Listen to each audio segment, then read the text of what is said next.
सर्वशक्तिमान परमेश्वर के वचनों के पाठों का संग्रह।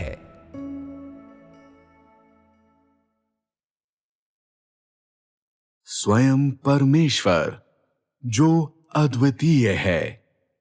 8वां, परमेश्वर सभी चीजों के लिए जीवन का स्रोत है।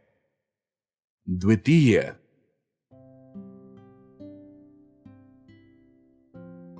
जीवन यापन का मूलभूत वातावरण जिसकी रचना परमेश्वर मानव जाति के लिए करता है। 3, आवाज। तीसरी चीज है आवाज। साथ ही यह कुछ ऐसा भी है जिसे मनुष्यों के लिए एक सामान्य सजीव वातावरण में होना चाहिए। जब परमेश्वर ने सभी चीजों की सृष्टि की थी, तब आवाज अस्तित्व में आया था। उस समय परमेश्वर उससे बहुत अच्छी तरह से निपटा। यह कुछ ऐसा है जो परमेश्वर के लिए और मानव जाति के जीवित रहने के लिए भी अति महत्वपूर्ण है। यदि परमेश्वर ने आवाज के मसले को अच्छे से संभाला न होता, तो यह मानव जाति के जीवित रहने के लिए एक बहुत बड़ी बाधा बन जाता। दूसरे शब्दों में यह कि इसका मनुष्य के शरीर एवं उसके जीवन पर बहुत जरूरी प्रभाव पड़ता, इस हद तक कि मानव जाति ऐसे वातावरण में जीवित रहने के काबिल नहीं होता।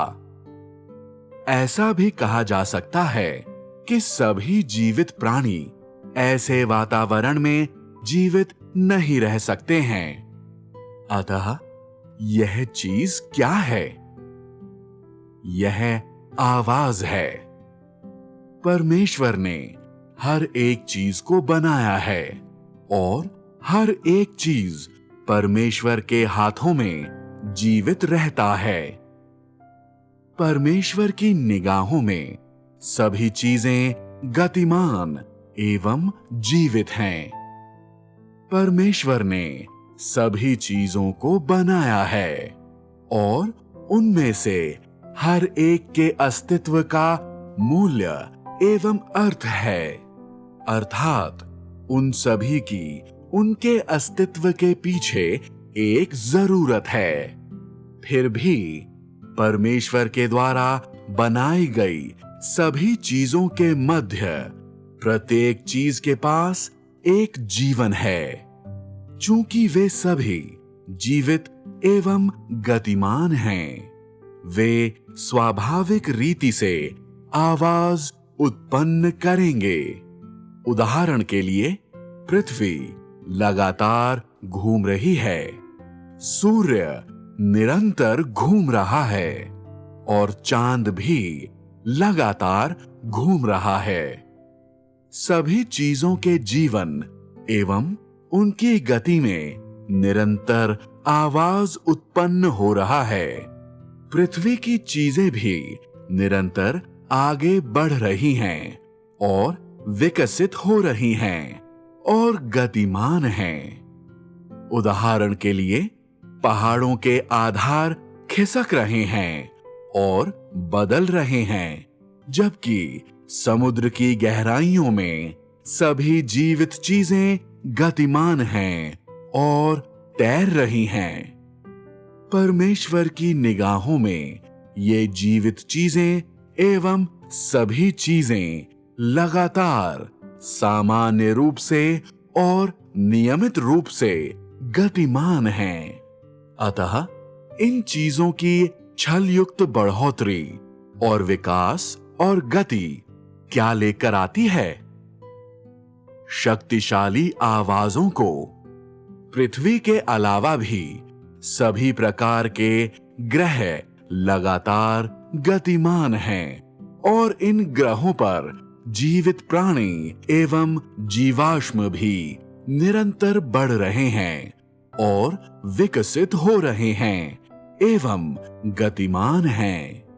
अर्थात सभी चीजें जिनमें जीवन है और जिनमें जीवन नहीं है, वे परमेश्वर की निगाहों में निरंतर आगे बढ़ रहे हैं। और जब सभी प्रकार की चीजें गतिमान होती हैं, तो उस समय वे आवाज भी उत्पन्न करते हैं। परमेश्वर ने इन आवाजों का भी बंदोबस्त किया है। क्यों?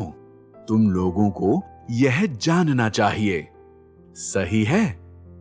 जब तू एक हवाई जहाज के करीब जाता है, तो हवाई जहाज की गरजती हुई आवाज तेरे साथ क्या करती है? कान बहरे हो जाएंगे। क्या यह लोगों की सुनने की शक्ति को नुकसान पहुंचाएगी? क्या उनका हृदय उस आवाज का सामना कर पाएगा? नहीं। कुछ लोग जिनके पास कमजोर हृदय है, वे उसे सहन नहीं कर सकेंगे। हाँ, वास्तव में जिनके पास मजबूत हृदय है, वे भी इसे सहन नहीं कर पाएंगे यदि यह काफी देर तक होता है। दूसरे शब्दों में, मनुष्य के शरीर पर आवाज का असर, चाहे वह कानों पर हो या हृदय पर, हर एक व्यक्ति के लिए बहुत ही अधिक महत्वपूर्ण है। और ऐसी आवाजें जो बहुत ही ऊंची हैं, वे लोगों को नुकसान पहुंचाएंगी। इसलिए जब परमेश्वर ने सभी चीजों की सृष्टि की और उसके बाद जब उन्होंने सामान्य रीति से कार्य करना शुरू कर दिया, तब परमेश्वर ने इन आवाजों को सभी गतिमान चीजों की आवाजें उचित उपचार के जरिए स्थापित किया। यह एक जरूरी विचार भी है जो परमेश्वर के पास था जब वह मनुष्य के लिए एक वातावरण बना रहा था। सबसे पहले पृथ्वी की सतह से वायुमंडल की ऊंचाई आवाजों को दूर करेगी और रोकेगी। साथ ही भूमि के बीच अंतर का आकार, अर्थात मिट्टी में खालीपन का आकार, वे भी आवाज को कुशलता से संभालेंगी और प्रभावित करेंगी। फिर वहां विभिन्न भौगोलिक वातावरणों में नदियों का संगम है, वो भी आवाज को प्रभावित करते हैं। दूसरे शब्दों में, परमेश्वर कुछ आवाजों से छुटकारा पाने के लिए कुछ निश्चित पद्धतियों का इस्तेमाल करता है, ताकि मनुष्य एक ऐसे वातावरण में जिंदा रह सके जिसमें उनके कान सुन सकें और सह सकें। अन्यथा आवाज मानव जाति के जीवित रहने में एक बड़ी रुकावट लाएंगे और यह उनके जीवनों में एक बड़ी परेशानी पैदा करेंगे। यह एक बड़ी समस्या है। दूसरे शब्दों में, परमेश्वर ने भूमि, वायुमंडल और विभिन्न प्रकार की भौगोलिक वातावरण को बनाते समय बहुत ध्यान रखा। इन सभी चीजों में परमेश्वर की बुद्धि निहित है। इसके विषय में मानव जाति की समझ को बहुत अधिक विस्तृत होने की आवश्यकता नहीं है।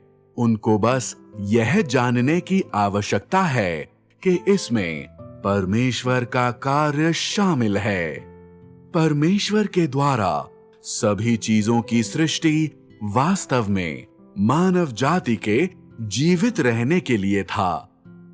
अब तुम लोग मुझे बताओ, क्या आवाज का कुशलता से उपयोग करने के लिए परमेश्वर का कार्य जरूरी था? क्या तुम लोग परमेश्वर के द्वारा यह करने की आवश्यकता को महसूस नहीं कर सकते हो? वह कार्य जो परमेश्वर ने किया था, वह उचित रीति से आवाज का कुशलता पूर्वक उपयोग था। उसने ऐसा मानव जाति के सजीव वातावरण और उनके सामान्य जीवनों को बरकरार रखने के लिए किया था। क्या यह कार्य जरूरी था? हाँ।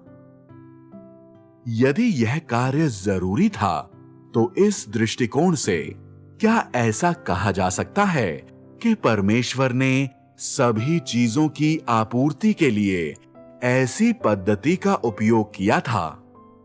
परमेश्वर ने मानव जाति को एक शांत वातावरण प्रदान किया था और एक ऐसा शांत वातावरण बनाया गया था ताकि मानव जाति का शरीर एक ऐसे वातावरण में बिल्कुल सामान्य रीति से रह सके और जिससे मानव जाति के जीवन में कोई दखल न हो और वह अस्तित्व में बना रहे और सामान्य रूप से जीवन बिताए। क्या यह एक तरीका नहीं है जिसके तहत परमेश्वर मनुष्यों के लिए आपूर्ति करता है? हाँ। क्या यह कार्य जो परमेश्वर ने किया अति महत्वपूर्ण था? हाँ। यह बहुत जरूरी था। अतः तुम लोग इसकी तारीफ कैसे करते हो? भले ही तुम लोग महसूस नहीं कर सकते हो कि यह परमेश्वर का कार्य था और न ही तुम लोग जान सकते हो कि उस समय परमेश्वर ने इसे कैसे किया था। क्या तुम लोग अभी भी परमेश्वर के द्वारा इस कार्य को करने की आवश्यकता को महसूस कर सकते हो? क्या तुम लोग परमेश्वर की बुद्धिमत्ता या उस देखरेख और विचार का एहसास कर सकते हो जिन्हें वह इसमें डालता है? हाँ। बस उसे महसूस करने के योग्य होना ही काफी है। यह पर्याप्त है। बहुत सी ऐसी चीजें हैं जिन्हें परमेश्वर ने सभी चीजों के मध्य किया है, जिन्हें लोग महसूस नहीं कर सकते हैं और उनके लिए इन्हें देखना कठिन है। मेरे द्वारा यहां इसका जिक्र करने का उद्देश्य है कि बस तुम लोगों को परमेश्वर के कार्यों के बारे में जानकारी दूं और इस प्रकार तुम लोग परमेश्वर को जान सको। ये संकेत तुम लोगों को परमेश्वर के कार्यों को बेहतर ढंग से जानने एवं समझने देते हैं। 4. प्रकाश। चौथी चीज लोगों की आंखों से संबंधित है, अर्थात प्रकाश। यह बहुत ही आवश्यक है। जब तू चमकता हुआ प्रकाश देखता है और जब इस प्रकाश की चमक एक निश्चित सीमा तक पहुंच जाती है, तो तेरी आंखें अंधी हो जाएंगी। आखिरकार मानवीय आंखें शरीर की आंखें हैं। वे नुकसान से प्रतिरक्षित नहीं हैं। क्या किसी में हिम्मत है कि वह सीधे सूर्य को घूरे? नहीं। क्या किसी ने कोशिश की है? कुछ लोगों ने इसकी कोशिश की है। तू सूर्य की किरणों से बचने वाले चश्मे को पहनकर ऐसा कर सकता है। सही है। इसमें उपकरणों की सहायता की आवश्यकता होती है। बिना किसी उपकरण के मनुष्य की आंखें सीधे सूर्य को देखने की हिम्मत नहीं कर सकती हैं। मनुष्यों के पास ऐसी योग्यता नहीं है। परमेश्वर ने सूर्य को मानव जाति के लिए प्रकाश पहुंचाने के लिए सृजा था, परंतु उसने इस प्रकाश का भी कुशलता से उसका प्रयोग किया था। परमेश्वर ने सूर्य को बनाने के बाद उसकी उपेक्षा नहीं की थी और उसे यूं ही नहीं छोड़ा था। मनुष्य की आंखें इसका सामना कर सकती हैं या नहीं, इसकी परवाह कौन करता है। परमेश्वर उस तरह काम नहीं करता है। वह बहुत कोमलता के साथ कार्य करता है और सभी पहलुओं पर विचार करता है। परमेश्वर ने मानव जाति को आंखें दी हैं ताकि वे देख सकें, किंतु परमेश्वर ने चमक की सीमा भी बनाई है जिसके भीतर वे देख सकते हैं।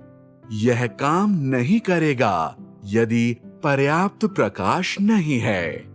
यदि इतना अंधकार है कि लोग अपने सामने अपने हाथ को नहीं देख सकते हैं, तो उनकी आंखें अपनी कार्य प्रणाली को खो देंगी और किसी काम की न होंगी।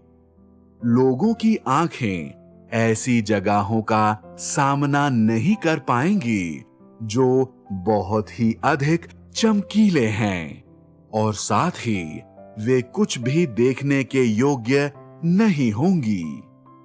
अतः उस वातावरण में जहां मनुष्य रहता है, परमेश्वर ने उन्हें प्रकाश की वो मात्रा दी है जो मानवीय आंखों के लिए उचित है। यह प्रकाश लोगों की आंखों को नुकसान या क्षति नहीं पहुंचाएगा।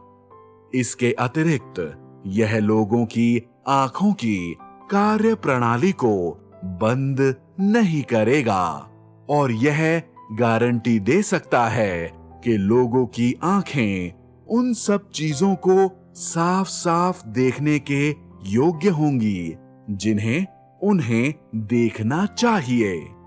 इसीलिए परमेश्वर ने उपयुक्त मात्रा में बादलों को पृथ्वी और सूर्य के चारों ओर फैला दिया है और हवा का घनत्व भी सामान्य रीति से उस प्रकाश को छानने के योग्य है जो लोगों की आंखों एवं त्वचा को नुकसान पहुंचा सकता है।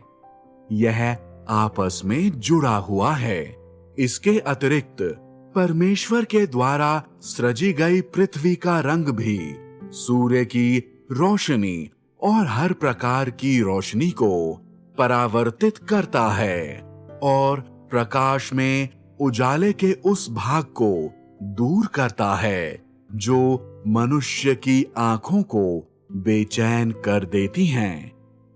उस तरह से लोगों को बाहर घूमने और अपने जीवन को बिता पाने के लिए हमेशा अत्यंत काले सूर्य रोधी चश्मे पहनने की आवश्यकता नहीं है। सामान्य परिस्थितियों के अंतर्गत मनुष्य की आंखें अपनी दृष्टि के दायरे के भीतर चीजों को देख सकती है और प्रकाश के द्वारा विघ्न नहीं डाला जाएगा। अर्थात यह प्रकाश ना तो बहुत अधिक चुभने वाला और न ही बहुत अधिक धुंधला हो सकता है।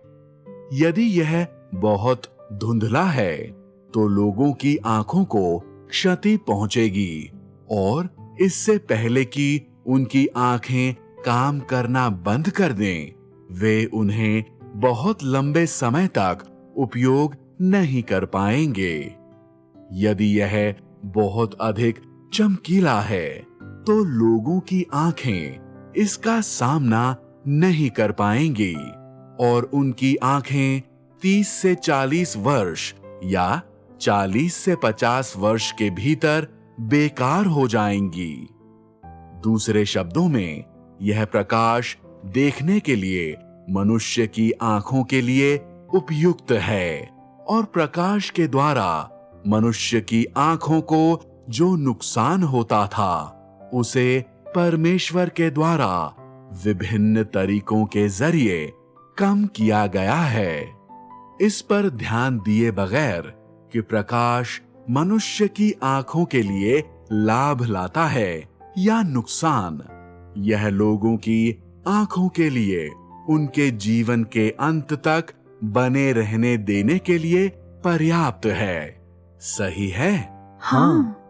क्या परमेश्वर ने पूरी तरह इस पर सोच विचार नहीं किया है? परंतु जब शैतान वह दुष्ट चीजों को करता है तो वह इनमें से किसी पर भी विचार नहीं करता है। वह बिल्कुल भी परवाह नहीं करता है कि कुछ चीज लोगों को नुकसान पहुंचाएगी। उसने इस पारिस्थितिक वातावरण को नुकसान पहुंचाने के लिए बहुत सारी चीजें की हैं और अब लोगों ने उसमें से कुछ को देख लिया है। प्रकाश बहुत चमकीला है या बहुत धुंधला है, वह मानव जाति की भावनाओं पर बिल्कुल भी विचार नहीं करता है। परमेश्वर ने मानव जाति के जीवित रहने की अनुकूलता को बढ़ाने हेतु मानव शरीर के सभी पहलुओं के लिए इन चीजों को किया है। देखना, सुनना, चखना, सांस लेना, एहसास करना, ताकि वे सामान्य रूप से जी सकें और निरंतर जी सकें। परमेश्वर के द्वारा बनाया गया ऐसा मौजूदा सजीव वातावरण ही वह सजीव वातावरण है जो मानव जाति के जीवित रहने के लिए सबसे अधिक उपयुक्त और हितकारी है। कुछ लोग सोच सकते हैं कि यह बहुत ज्यादा नहीं है और यह सब कुछ बहुत ही सामान्य है। आवाज, प्रकाश और वायु ऐसी चीजें हैं जिनके विषय में लोग सोचते हैं कि वे उनके साथ पैदा हुए हैं। वे ऐसी चीजें हैं जिनका आनंद वे पैदा होने के समय से ही उठा सकते हैं। परंतु जो कुछ परमेश्वर ने तेरे द्वारा इन चीजों का आनंद लिए जाने के पीछे किया था, वह कुछ ऐसा है जिन्हें तुझे जानने एवं समझने की आवश्यकता है। इस पर ध्यान दिए बगैर कि तू यह महसूस करता है या नहीं कि इन चीजों को समझने या जानने की कोई आवश्यकता है। संक्षेप में, जब परमेश्वर ने इन चीजों की सृष्टि की तब उसने बहुत सोच विचार किया था। उसके पास एक योजना थी, उसके पास निश्चित युक्तियां थीं। उसने सरलता से, अकस्मात ही या बिना सोचे विचारे मानव जाति को ऐसे सजीव वातावरण में नहीं रखा था। तुम लोग सोच सकते हो कि इनमें से हर एक चीज जिसके विषय में मैंने कहा है वह कोई बड़ी बात नहीं है, परंतु मेरे दृष्टिकोण में प्रत्येक चीज जो परमेश्वर ने मानव जाति को प्रदान की है वह मानव जाति के जिंदा रहने के लिए जरूरी है। इसमें परमेश्वर का कार्य है। 5. वायु का बहाव। पांचवी चीज क्या है? यह चीज प्रत्येक मनुष्य के जीवन से बहुत ज्यादा जुड़ी हुई है और यह कुछ ऐसा है जिसके बगैर मानव शरीर इस भौतिक संसार में जीवित नहीं रह सकता है। यह चीज वायु का बहाव है। वायु का बहाव एक शब्द है जिसे शायद सभी लोग समझते हैं। अतः वायु का बहाव क्या है, अपने स्वयं के शब्दों में समझाने की कोशिश करो।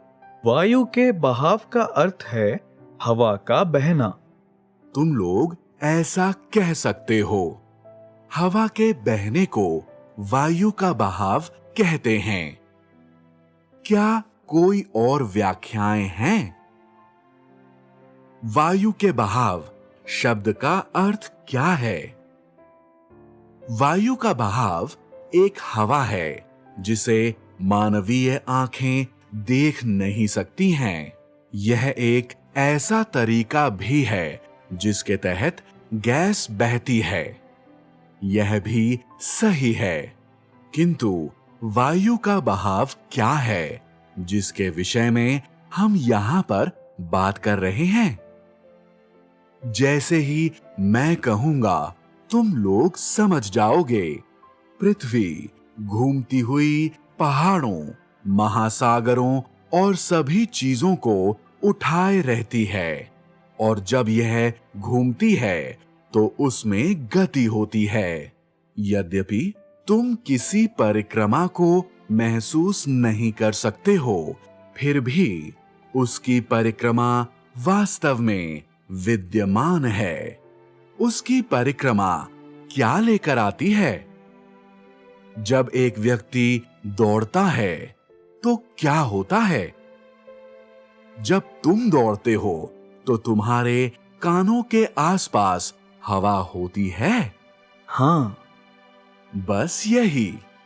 यदि जब तुम दौड़ते हो तो हवा पैदा हो सकती है, तो वहां हवा की शक्ति क्यों नहीं हो सकती है जब पृथ्वी परिक्रमा करती है? जब पृथ्वी परिक्रमा करती है तब सभी चीजें गतिमान होती हैं। यह गतिमान होती हैं और एक निश्चित गति से परिक्रमा करती हैं, जबकि पृथ्वी पर सभी चीजें निरंतर आगे बढ़ रही हैं और विकसित हो रही हैं। इसीलिए एक निश्चित गति से गतिमान होने से स्वाभाविक रूप से वायु का बहाव उत्पन्न होगा। वायु का बहाव ऐसा ही है। क्या यह वायु का बहाव कुछ निश्चित हद तक मानव शरीर को प्रभावित करता है? हाँ। यह करेगा।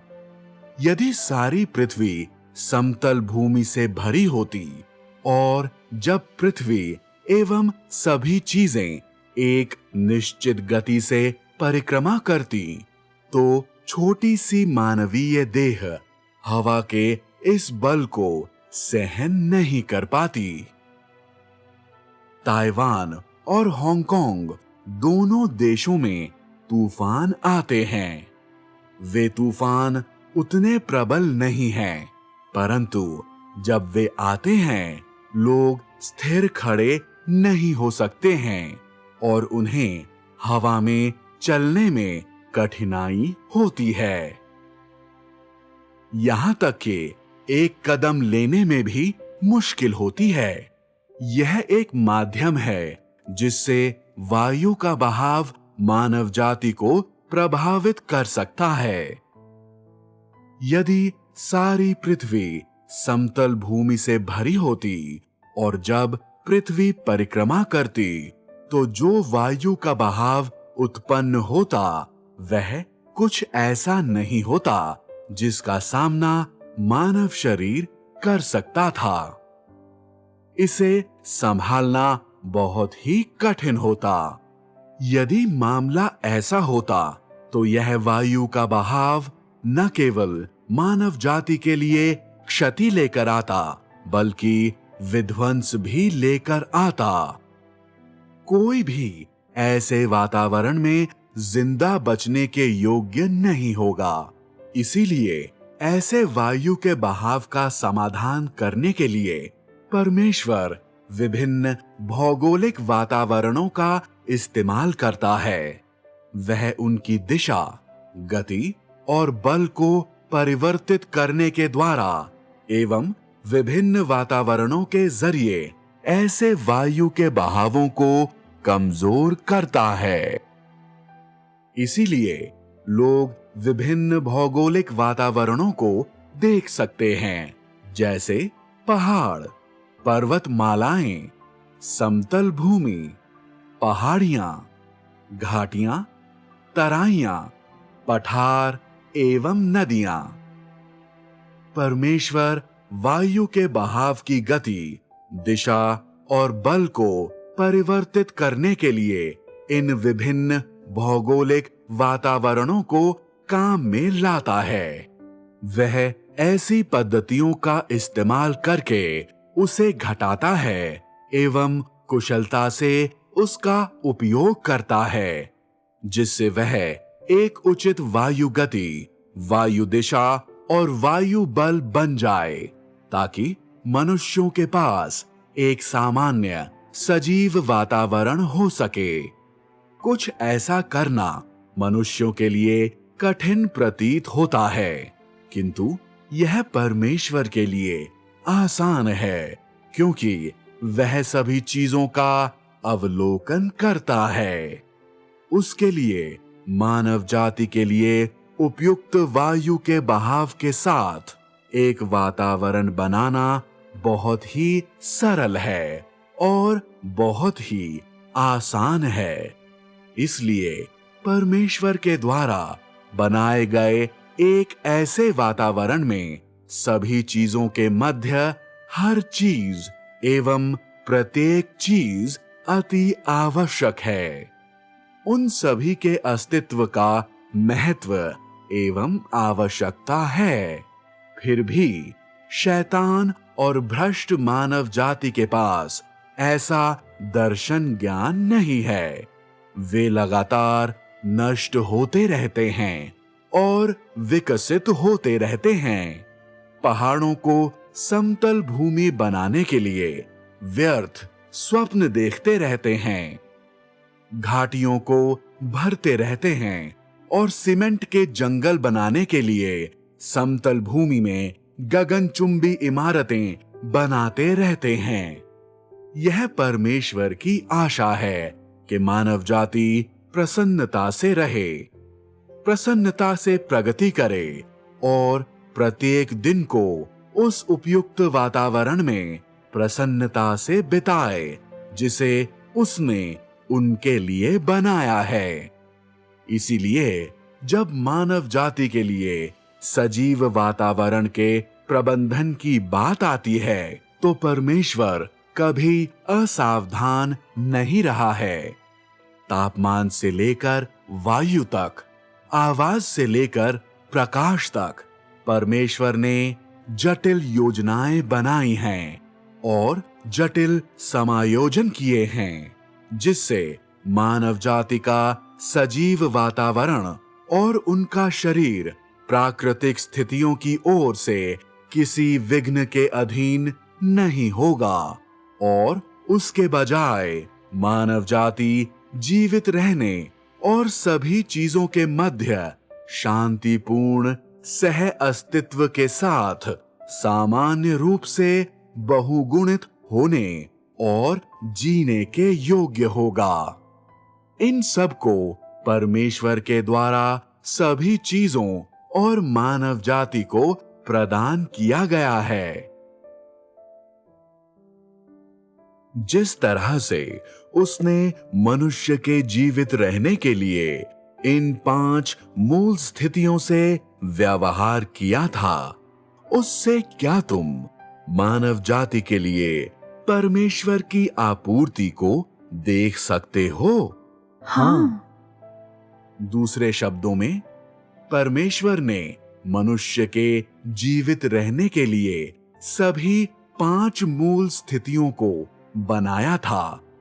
उसी समय परमेश्वर इन चीजों को कायम और नियंत्रित भी कर रहा है और अब भी मानव जाति के हजारों सालों से अस्तित्व में रहने के बाद परमेश्वर अभी भी निरंतर उनके सजीव वातावरण को बदल रहा है और मानव जाति के लिए बेहतरीन एवं बिल्कुल उपयुक्त वातावरण प्रदान कर रहा है ताकि उनके जीवन को सामान्य रीति से बरकरार रखा जा सके। इसे कब तक कायम रखा जा सकता है? दूसरे शब्दों में, परमेश्वर कितने लंबे समय तक ऐसे वातावरण को प्रदान करेगा? जब तक परमेश्वर अपने प्रबंधन कार्य को पूर्ण न कर ले, तब परमेश्वर मानव जाति के सजीव वातावरण को बदल देगा।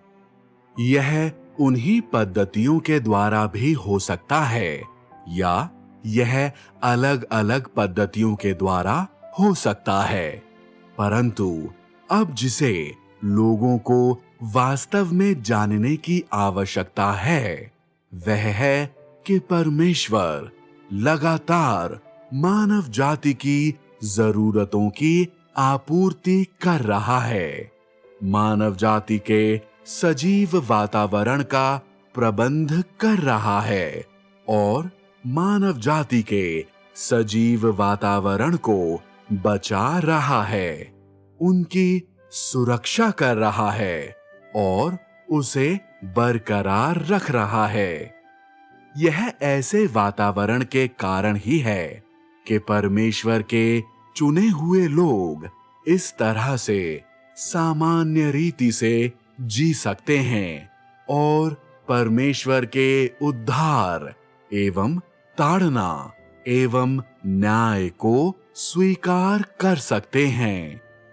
परमेश्वर के शासन के कारण सभी चीजें निरंतर अस्तित्व में बनी हुई हैं, जबकि इस रीति से परमेश्वर की आपूर्ति के कारण समूची मानव जाति लगातार आगे बढ़ रही है। क्या इस भाग ने, जिसके विषय में मैंने बस अभी अभी चर्चा की है, तुम लोगों को कुछ नए विचार दिए हैं? क्या अब तुम लोग परमेश्वर एवं मानव जाति के बीच के बड़े अंतर का आभास करते हो? सभी चीजों का स्वामी कौन है? क्या मनुष्य है? नहीं। तो क्या तुम लोग जानते हो कि जिस प्रकार परमेश्वर और मनुष्य सभी चीजों के साथ व्यवहार करते हैं, उनके बीच क्या अंतर है? परमेश्वर सभी चीजों के ऊपर शासन करता है और सभी चीजों का बंदोबस्त करता है, जबकि मनुष्य उन सब का आनंद उठाता है। क्या तुम लोग उन वचनों से सहमत हो? हाँ। परमेश्वर और मनुष्यों के बीच में सबसे बड़ा अंतर है कि परमेश्वर सभी चीजों के ऊपर शासन करता है और सभी चीजों की आपूर्ति करता है। परमेश्वर प्रत्येक चीज का स्रोत है और मानव जाति सभी चीजों का आनंद उठाता है, जबकि परमेश्वर उनकी आपूर्ति करता है। दूसरे शब्दों में, मानव जाति तब सभी चीजों का आनंद उठाता है जब वह उस जीवन का स्वीकार कर लेता है जिसे परमेश्वर सभी चीजों को प्रदान करता है। मानव जाति परमेश्वर के द्वारा सभी चीजों की सृष्टि के परिणामों का आनंद उठाता है, जबकि परमेश्वर स्वामी है।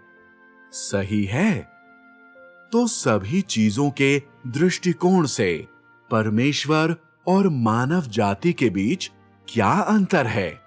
परमेश्वर सभी चीजों की बढ़ोतरी के श्रेणियों को साफ साफ देख सकता है और सभी चीजों की बढ़ोतरी के नमूनों को नियंत्रित करता है और उन पर शासन करता है।